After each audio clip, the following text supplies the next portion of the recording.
So he goes from being completely exhausted to having to swim this 100 butterfly, and then winning the gold medal by 100th of a second. So do you remember at all if what was said as he was preparing for the final of the 100 butterfly, or even what you said? What are the last things you said to him, or anything like that? I 100% remember. And one of the things that it was our policy with Michael, actually with all my kids, is I don't talk to them before the races. Like at the venue, I say, have fun out there. So, we don't talk about the strategy. That happens before. In practice, months before, in the training camp, maybe a couple days before, or, something like that. But so after I saw the semis of the fly and I kind of knew we were running low on gas, during Beijing, Michael and I had breakfast together every morning. It was just kind of the thing, right? Because we'd do that, go to the venue, that would be it. So we're sitting at breakfast before the 100 fly final, and I didn't want to do it, but I was like, you know what? This is going to be so close, and I have to use everything I got. And I said, you know what I read in the paper today? And he was like, what?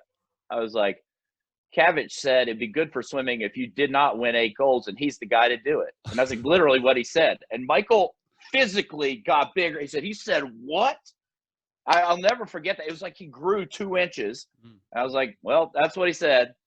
And we didn't really even talk about it. That's all I needed to do. I was like, okay, I've done all I can do now.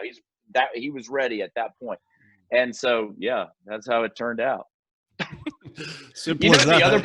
The other part about the strategy was, for months, a year before, we talked about this race because we knew it would be the most challenging race for him, right? Michael is a 400 swimmer who comes down to 100, literally, physiologically. He's a 400 IMer.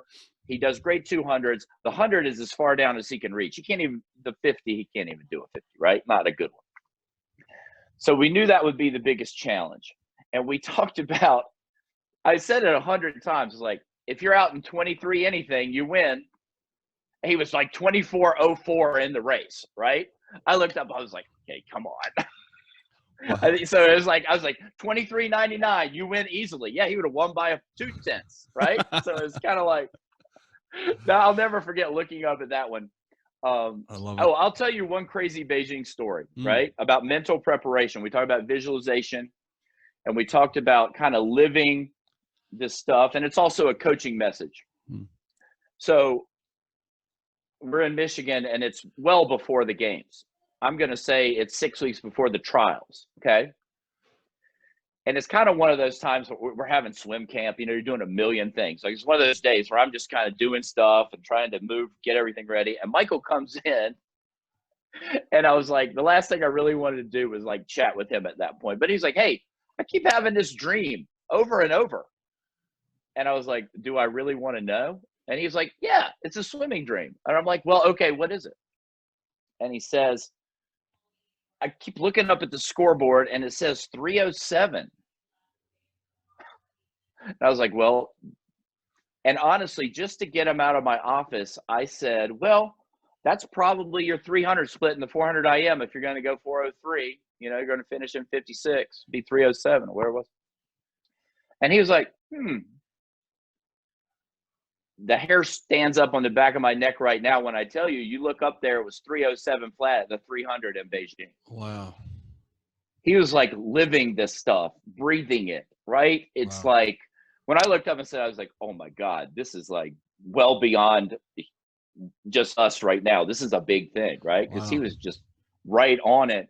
And he's the best visualizer of all time, because he spent lots of time doing it. And he got it down to such a great level that he could really get a specific performance. He gave me a sheet of paper in May of 2007 with his Olympic goals on them. And the 100 free, he had 47.50. And I was like, okay, he was 47.51 leading off the relay, right? All that kind of stuff. So that's how you can get really good at that. It's a skill, but you have to practice it. Wow. Incredible stuff. Thanks for sharing that story. That's amazing. Yeah.